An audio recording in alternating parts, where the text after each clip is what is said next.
ఢిల్లీ పార్టీల చేతిలో రాష్ట్రం ఇప్పుడు మళ్లీ తల్లడిల్లుతోందని బీఆర్ఎస్ కార్యనిర్వాహక అధ్యక్షుడు కేటీఆర్ ఆవేదన వ్యక్తం చేశారు. భౌగోళిక తెలంగాణ సాధించుకున్న తర్వాత కూడా సామంతుల్లా ఢిల్లీకి కప్పం కట్టే పరిస్థితి మళ్లీ వచ్చిందని విమర్శించారు.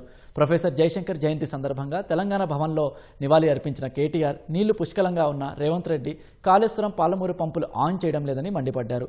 నిధులు ఢిల్లీకి పంపడం తప్ప రేవంత్ రెడ్డి చేస్తున్నది ఏమీ లేదని ఆరోపించిన కేటీఆర్ జయశంకర్ లాంటి వాళ్లు మళ్లీ వచ్చి ఇటువంటి వారికి ట్యూషన్ చెబితే బాగుంటుందని ఆకాంక్షించారు. అంటే ఢిల్లీ పార్టీల చేతుల్లో మళ్ళీ తెలంగాణ ఎట్లా తల్లడిల్లుతున్నదో ఒకసారి అర్థం చేసుకోవాల్సిన బాధ్యత మనందరి మీద ఉన్నది. ఎందుకంటే ఢిల్లీ పార్టీల చేతుల్లో జుట్టు అల్టిమేట్గా ఎవరి చేతులు ఉంటే వాడు ఆడిచ్చినట్టు ఆడతారు వాళ్ళు.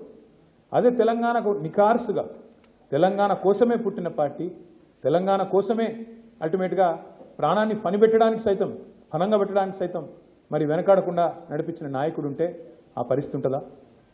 ఇవాళ పార్లమెంట్లో, భారత పార్లమెంట్లో, లోక్సభలో ఒక బీజేపీ ఎంపీ లేచి తెలంగాణ ఏర్పాటును పాకిస్తాన్ ఏర్పాటుతో పోలిస్తే ఒక్కడన్నా మాట్లాడిండా లోక్సభలో?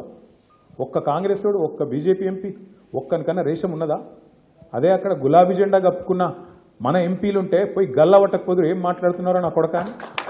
గది తెలంగాణ గురించి జయశంకర్ సార్ శాసించి సాధించాలన్నది గది. ఆయన ఆలోచించింది, ఆయన కోరుకున్నది గది.